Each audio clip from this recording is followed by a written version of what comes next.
ese scam. Sem se queda en todo lo que es la Palestina, lo que es Israel, todo lo que es Judá, se queda Sem. Por eso que usted dice, cuando oye por allí las personas que van en contra de los semitas, porque son descendientes de Sem. Los antisemitas son los que se explotan y todo esto. Bueno, Jafet, que es el tercer hijo de Noé, sube al norte y de ahí descienden los rusos o todo ese bloque.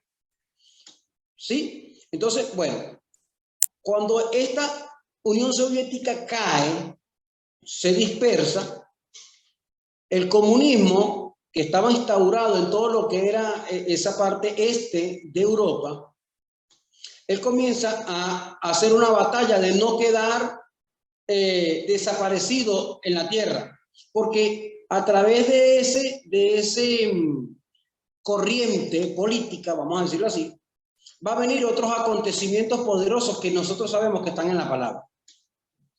Ahora bien, este señor que está gobernando ahora mismo ese país se pone entre ceja y ceja comenzar a retomar las naciones que se independizaron. Llámese Crimea, llámese Ucrania, y así va a ir avanzando, tomando posesión de la tierra, de lo que componía esa Unión Soviética. Estados Unidos y otra serie de naciones se unen y forman lo que se llama la OTAN. Esa es la Organización de Tratado del Atlántico Norte, que no es más, no tiene otra función que es evitar que el comunismo crezca. Esa es su razón. Usted no oye la OTAN para más nada, sino es que cuando el comunismo tiende a crecer, ellos están para detenerlo.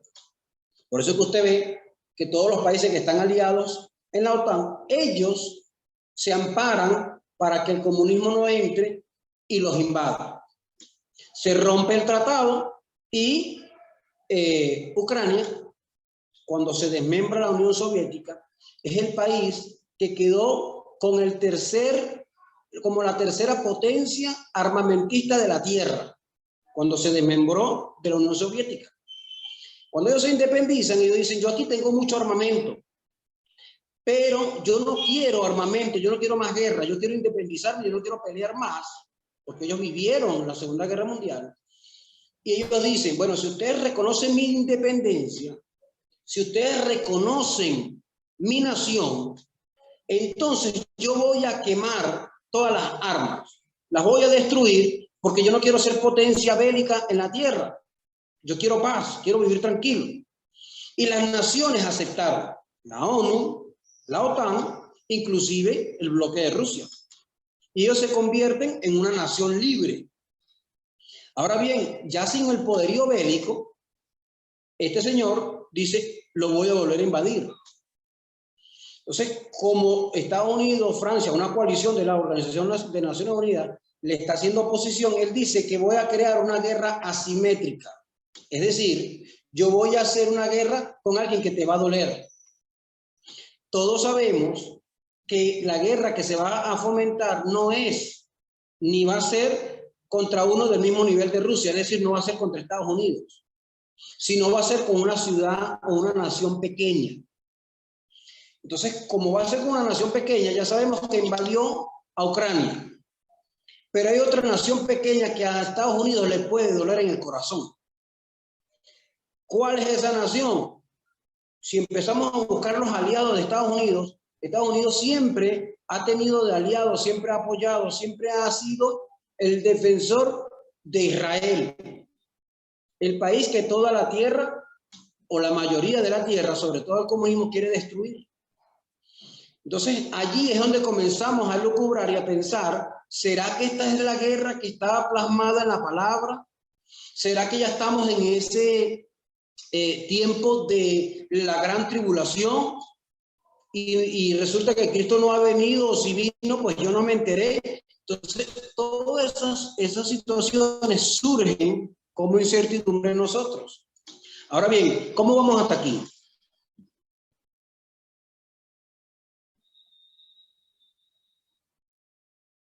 ¿Vamos bien? Listo.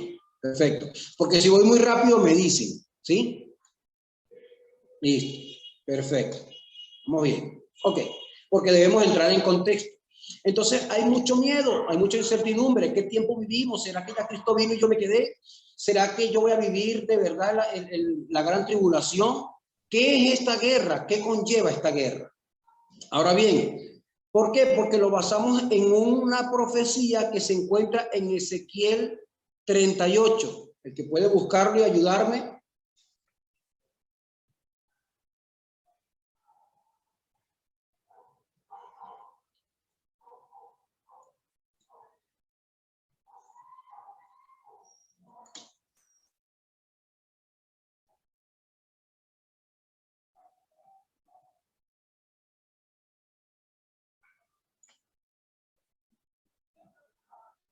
Listo, lo tenemos allí. Ok. Sí, aquí lo tenemos. Listo. No lo voy a leer todo, sino que ahí vamos a tener referencias.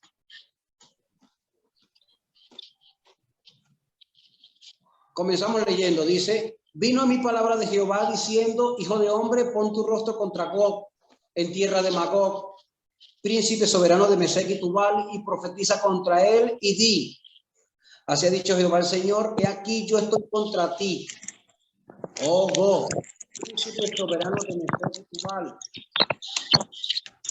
Le dice, y te quebrantaré y pondré garfios en tus quijadas y te saciaré a ti y a todo tu ejército. Caballos y jinetes de todo en todo equipados, gran multitud con paveses y escudos, teniendo todos ellos espadas. Y nombra a 3 o 4. ¿Sí me oyen?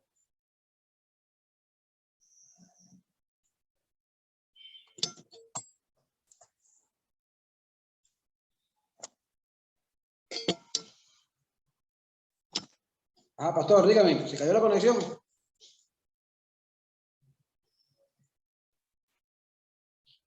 Todo bien, hermano, se escucha bien.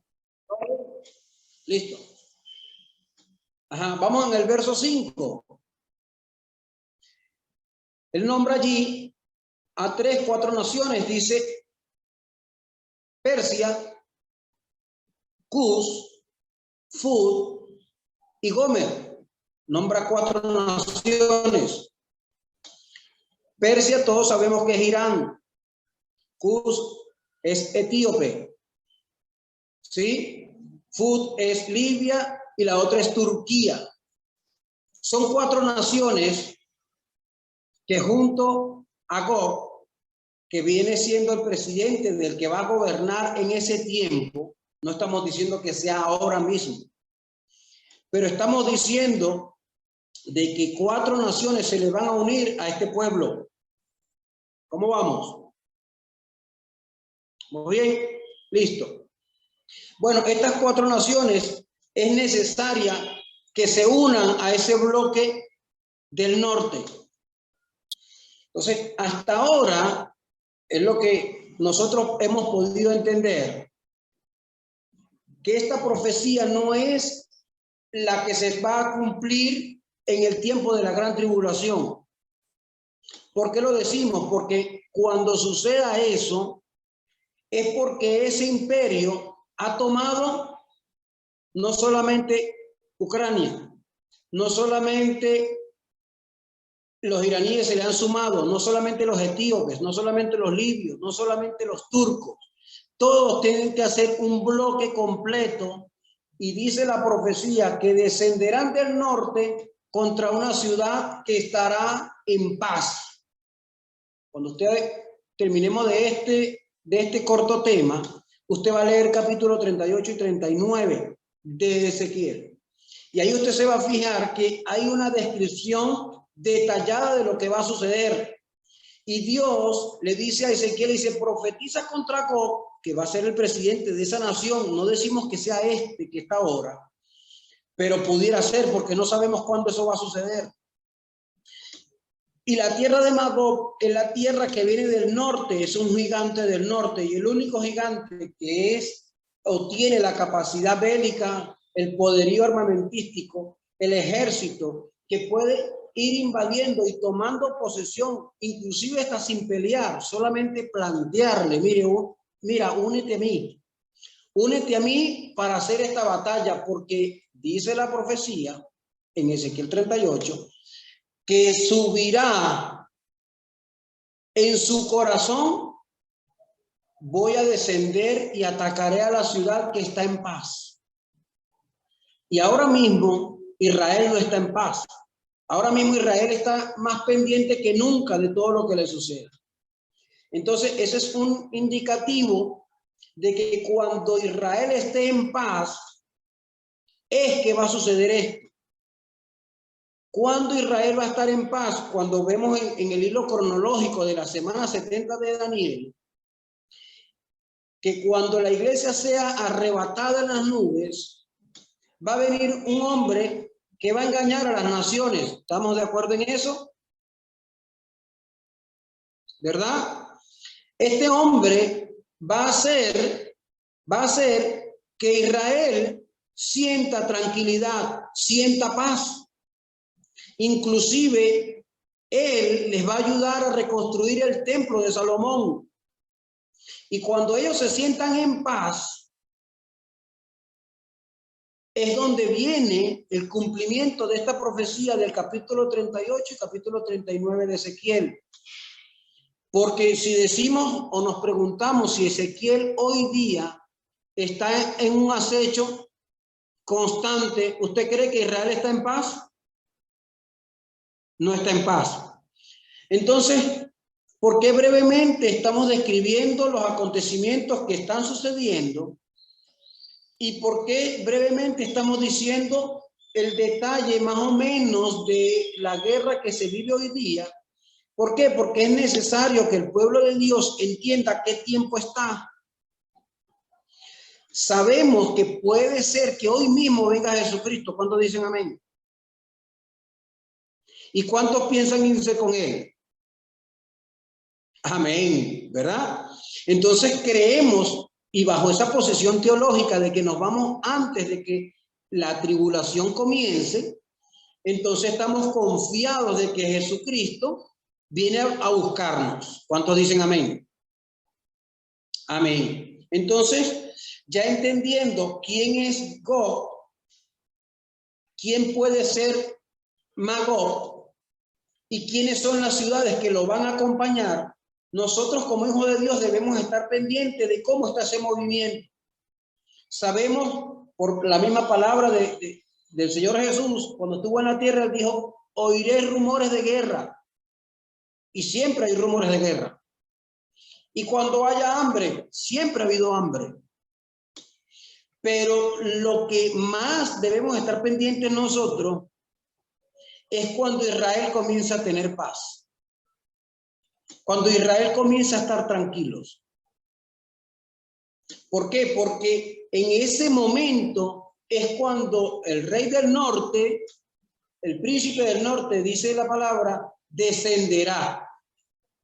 Entonces, cuando nosotros vemos los tiempos cronológicos, entendemos que eso va a suceder en la gran tribulación. Cuando pasen esos 1260 días, o 42 meses, o 3 años y medio, que es lo mismo, a la mitad de ese periodo dice la palabra que el hombre de pecado se quitará el velo y la paz en la tierra comenzará a deshacerse porque ya viene lo que realmente él se ha planteado hacer, que eso lo podríamos ver después, más adelante, en Apocalipsis, todo lo que viene, los sellos, las copas, todo eso. Pero mientras tanto, el pueblo de Dios está expectante. El pueblo de Dios debe estar confiado. El pueblo de Dios debe estar tranquilo. Sabemos que, como lo leímos en el Salmo, ellos confían en carros y en caballos. Pero nosotros confiamos en Jehová y de él nos acordamos. ¿Cuántos dicen amén? Eso es lo que debe estar enmarcado en nuestras vidas. Sabemos que los acontecimientos, de alguna forma, colateralmente nos van a afectar. La economía mundial se va a ver afectada, esa es la realidad. La situación política de la tierra va a ser afectada, eso no lo vamos a poder evitar. Porque Jesús nos los dijo, en el mundo tendréis aflicciones, pero confiad, porque yo estoy. Amén. ¿Cuántos dicen amén? Entonces, entendemos que los tiempos que estamos viviendo son tiempos peligrosos. Esa es la verdad. Pero nosotros debemos vivir y estar confiados. ¿Por qué? Porque tenemos a un Salvador.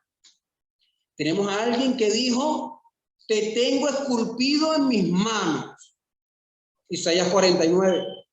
Entonces, si él lo tiene esculpido en sus manos, si él dice que bendito es el que confía en Jehová de los ejércitos, si él ha dicho y te ha dado una promesa que, como dice en Juan 10, nadie los arrebatará de mi mano, los acontecimientos que puedan estar sucediendo en la tierra no nos deben afectar.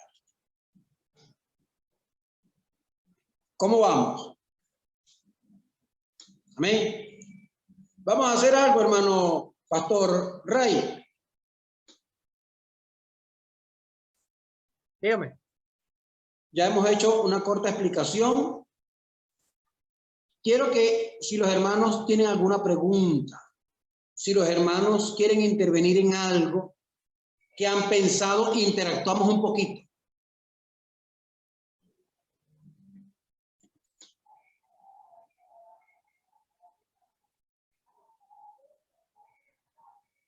Bueno, yo siempre me he preguntado que si nosotros,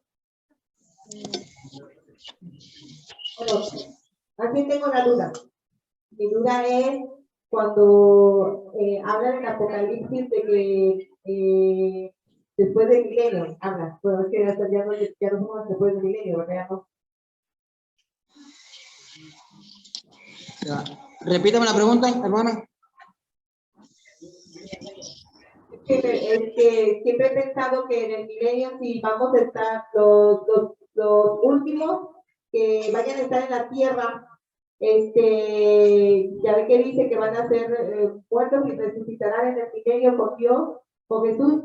Yo me pregunto, entonces los que seamos arrebatados, ¿en dónde estaremos?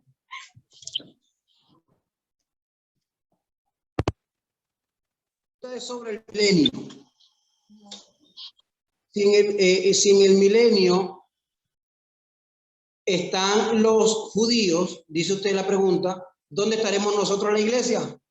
Ajá, es que después dice que justamente, bueno, los arrebatados, me pregunto los arrebatados dónde estaremos, porque dice que cuando venga el milenio, Dios vendrá a reinar, Jesús vendrá a reinar con los últimos, que serían los que queden en la gran tribulación, y ahí donde se queda vida por vida. Entonces ahí morirán, y después dice que resucitarán nuevamente ellos y vivirán con Jesús en la tierra. Pero mi pregunta siempre ha sido, entonces, nosotros los arrebatados, ¿dónde estaremos? Ok, ya te di, listo. Perfecto.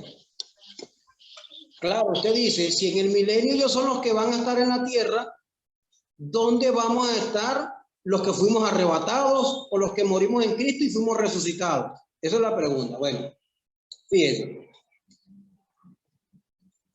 Cuando venga el arrebatamiento y se han levantado los que murieron en Cristo y se han arrebatado los que están en Cristo, que es la iglesia, nosotros vamos al cielo, a lo que se le llaman las bodas del Cordero, dice la palabra en Apocalipsis. Jesús, o Dios, siempre, por eso es que le instauró el matrimonio. Y su primer milagro fue en un matrimonio. porque él todo lo asimila a eso. Por eso la iglesia es la novia de Cristo. ¿Sí? Entonces, ¿de qué nos valdría a nosotros ser la novia de Cristo si no nos vamos a casar?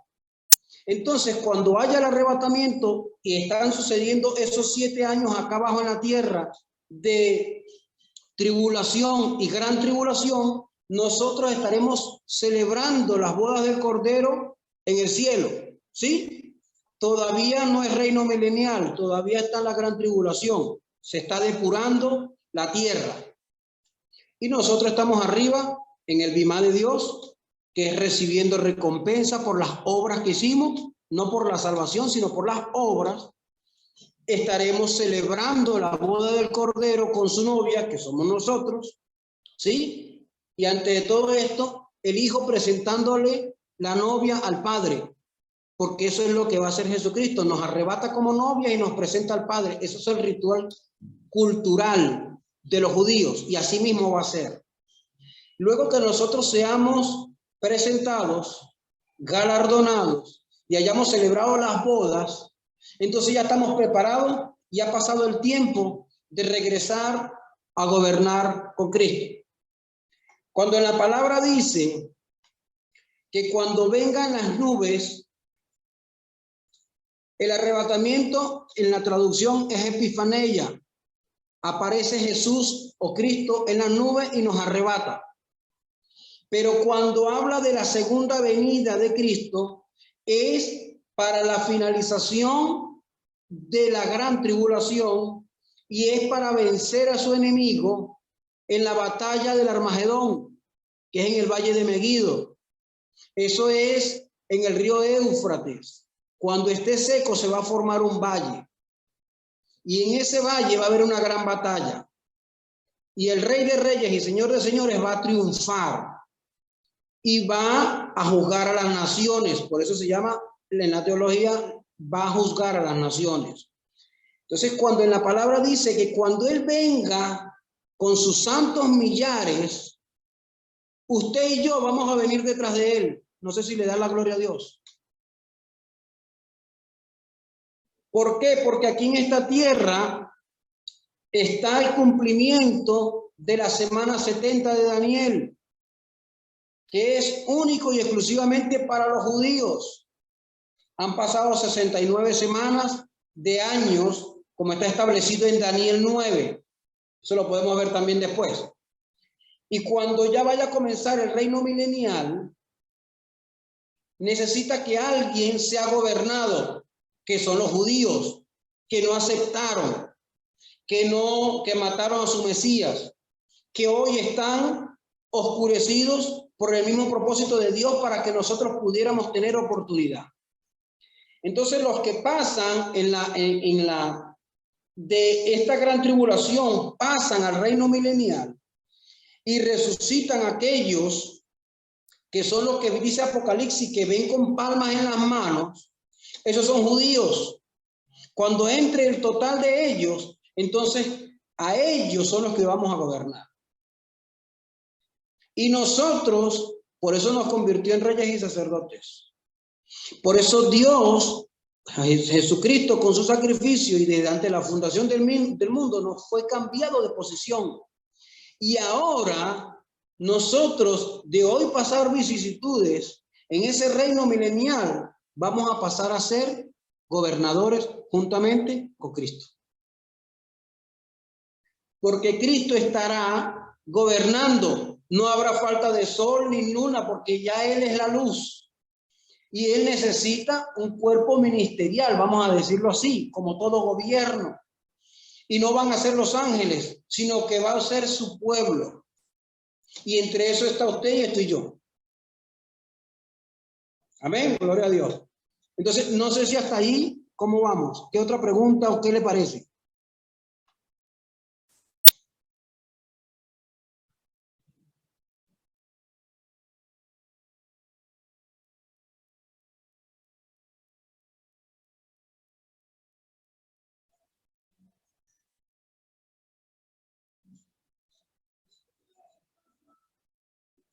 Hermano, no hay ninguna otra pregunta del tema. Puede seguir. Ok, perfecto. Entonces, ¿cuánto tiempo me queda para los 40 minutos? Todavía no tenemos aviso. Normalmente avisa 10 minutos antes de que se corte. Todavía estamos en tiempo. Ok. Bueno, vamos a hablar un poco o continuar con el tema de ese capítulo 38 de Ezequiel. Verso 10. Capítulo 38, verso 10. ¿Qué dice? Vamos a buscarlo.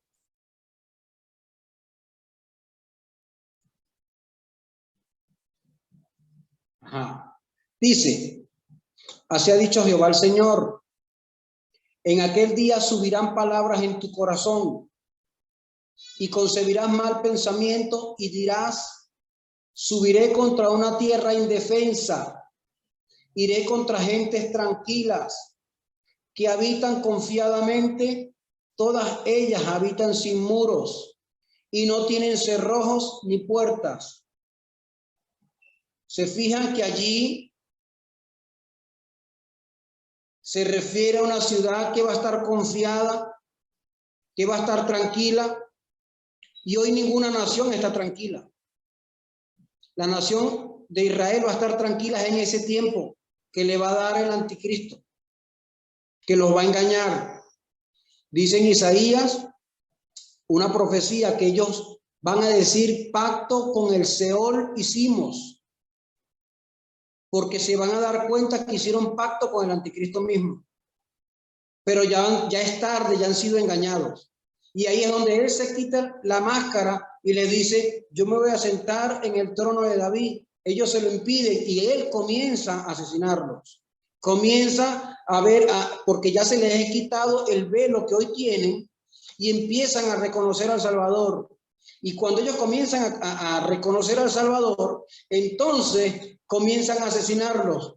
Y como ellos son de convencimiento, ellos son el pueblo de Dios, ellos dicen, yo muero por la causa de Dios, yo muero por mi Mesías. Entonces, cuando este hombre ve a esa nación en paz, es donde él va a aprovechar de ir a atacarlos. Entonces, ¿qué le parece? Interesante, ¿no? Vamos aquí al verso 14.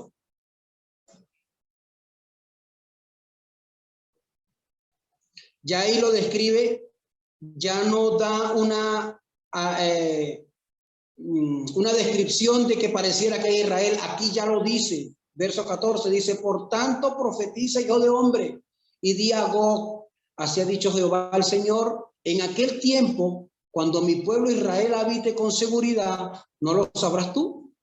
Vendrás de tu lugar de regiones del norte, ya saben de dónde viene Rusia, ¿no? Cuando uno traza una línea recta desde Moscú hasta Jerusalén, es una línea recta, a pesar de que Rusia se ve al occidente.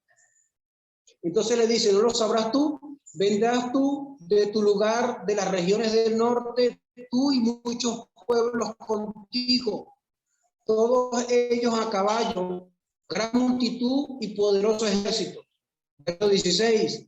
Y subirás contra mi pueblo Israel como nublado para cubrir la tierra. Será al cabo de los días y te traeré sobre mi tierra para que las naciones me conozcan cuando sea santificado en ti, oh Gog, delante de tus ojos. Esa guerra que va a suceder, es propiciada por Dios. Él te está diciendo aquí, yo te voy a traer, yo estoy provocando esto, dice el Señor. Y lo que hoy está sucediendo, Dios no propicia la maldad,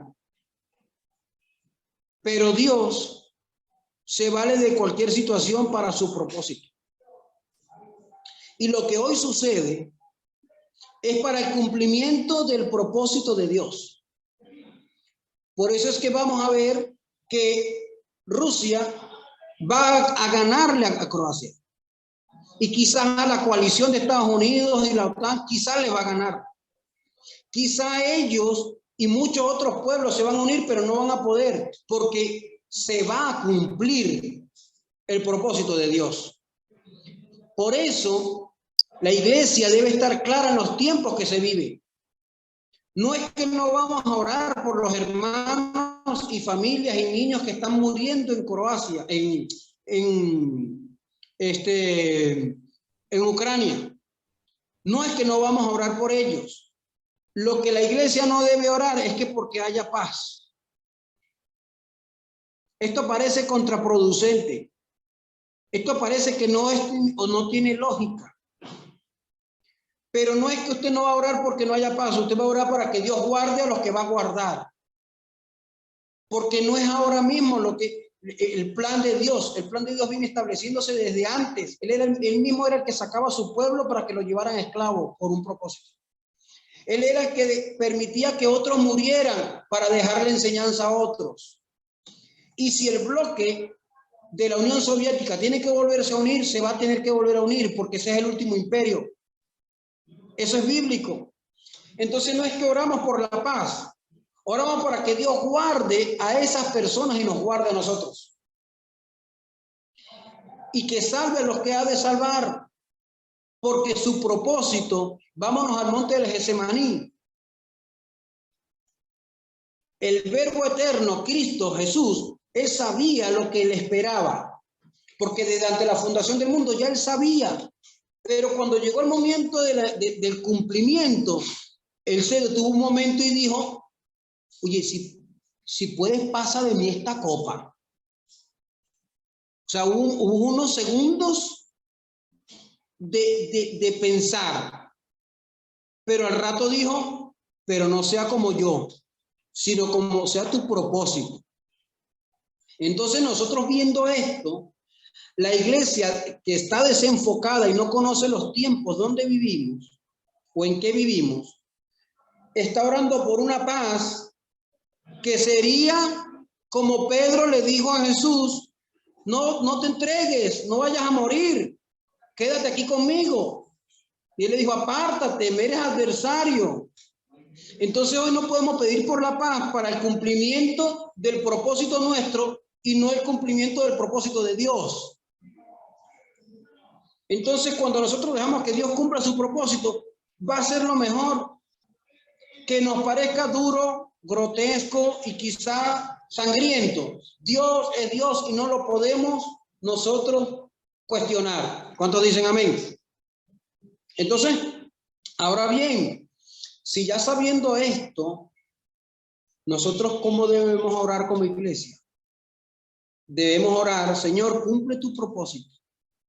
Guarda las familias que tengas que guardar, súpleles, Señor, que puedan llevar este dolor de perder familiares que van a la guerra injustamente sin conocer ni por qué, o los que están viviendo dentro de esas naciones.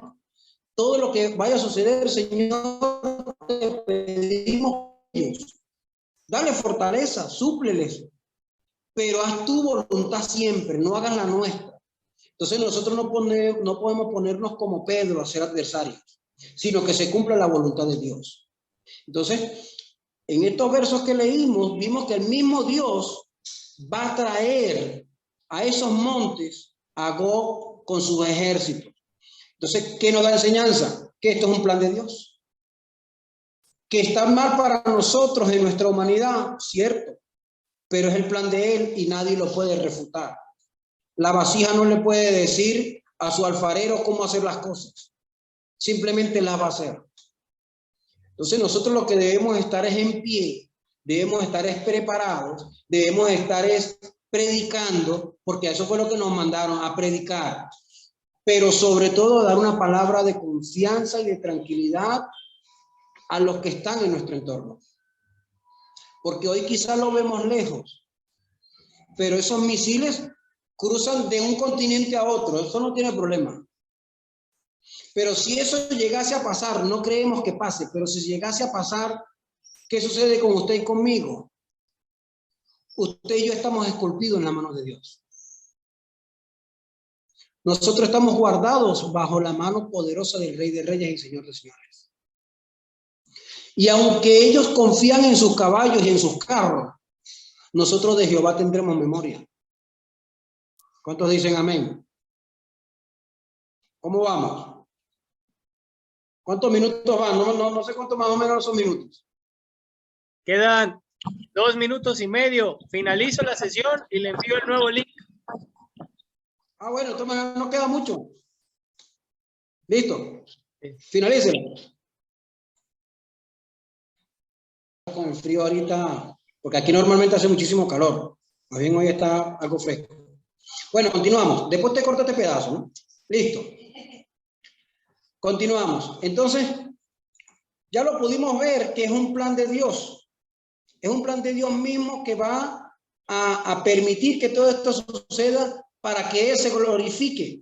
Esa es todo su forma de operar. Todo lo que Él permite es para Él glorificarse. Por eso es que lo que usted y yo logremos en esta tierra, todo es gloria de Dios.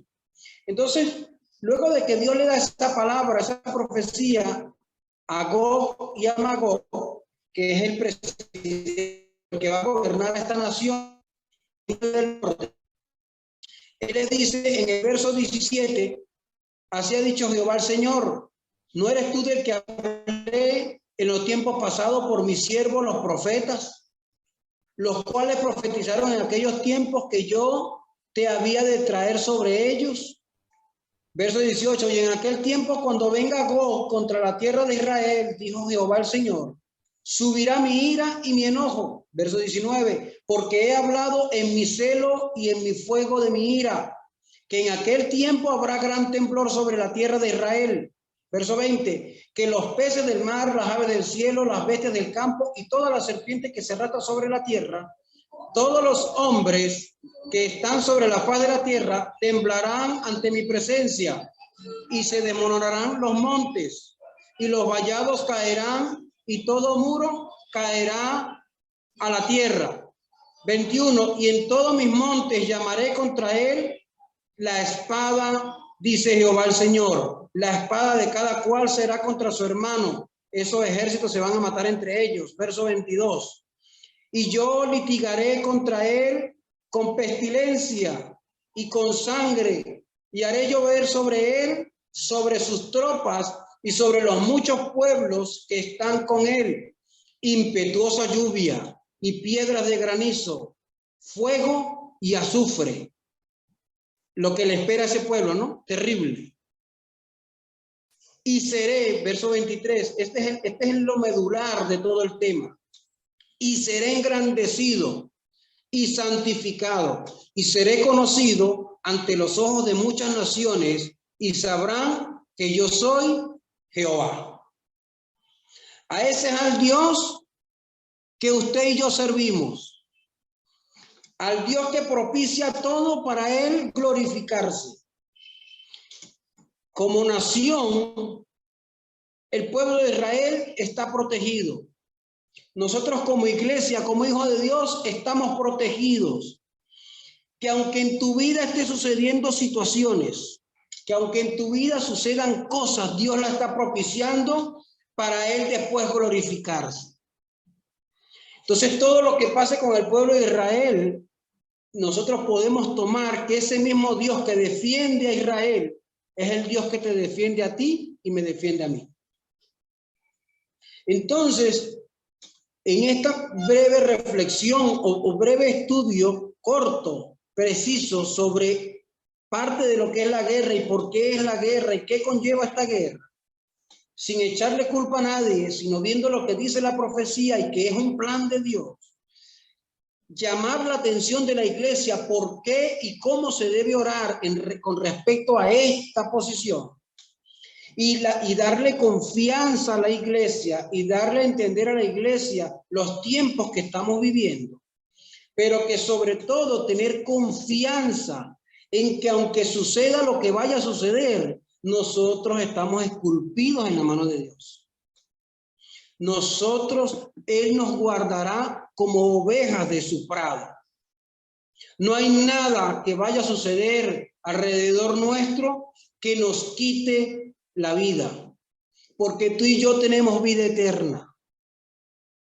Porque aunque salgamos de esta esfera biológica que quizás no quisiéramos dejar, pero si eso llegase a suceder, cuando usted y yo abramos los ojos, estamos en el regazo de nuestro Redentor. ¿Cuántos dicen amén? Entonces, esta palabra es para que tú y yo vivamos confiados. Tú y yo vivamos tranquilos. Y si oramos, oramos con entendimiento, sabiendo los tiempos en el cual vivimos. Pudiéramos alargarlo más, pudiéramos ver cómo se mueve y ver la batalla del Armagedón que está en Apocalipsis. Podemos, quizá con tiempo más adelante, estudiarlo para tener más bases, para seguir enseñando a otros. Recuérdese que usted y yo somos influencia de Dios en esta tierra. Nosotros somos su brazo extendido para dar buenas nuevas. Si le damos las buenas nuevas de salvación, también le damos la buena nueva de confianza en ese que nos da la salvación.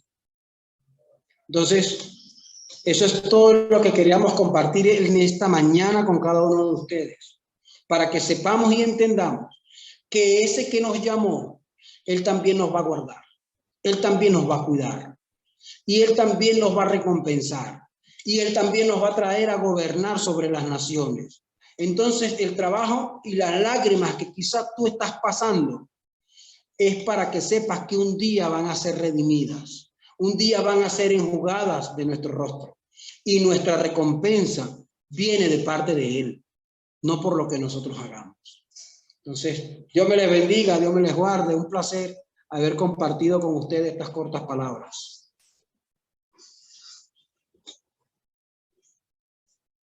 Muchas gracias, ministro. Muchas gracias por su tiempo, su participación, su esmero para dar este estudio. Entonces, pregunto, ¿cuál es la actitud que debe tener la iglesia? Amén, gloria a Dios. Muchas gracias, hermano. Muchas gracias. Bendiga. Vamos a hacer una oración bendiciendo su vida, su familia, en serio. Padre, gracias te damos, Señor, por esta mañana y te pedimos, bendito Rey, bendiga, Señor, al ministro William, Señor, junto con su familia, el ministerio que tú tienes para él. Señor, tú le has dotado con mucho conocimiento de tu palabra, mucha sabiduría. Tú le has dado la oportunidad, Padre eterno, para en su vida lo que la está haciendo, Señor. Padre Santo, le has proveído, le has provisto, Señor. Gracias, bendito Dios. Yo te ruego que nos sigas bendiciendo, nos sigas fortaleciendo, Señor. Que sigas dando, bendito Rey, de tu paz, de tu sabiduría y lo guardes, que proveas, Señor, para con su esposa, para con sus hijos, para con su familia, sus seres queridos, Señor. Líbralo, Padre eterno, de la mano de sus enemigos, líbralo de los malos caminos. Siempre, Señor, confiamos en que tú guardas y cuidas a tu pueblo. En el nombre de Jesús. Amén. Dios le bendiga, mi hermano. Que le guarde.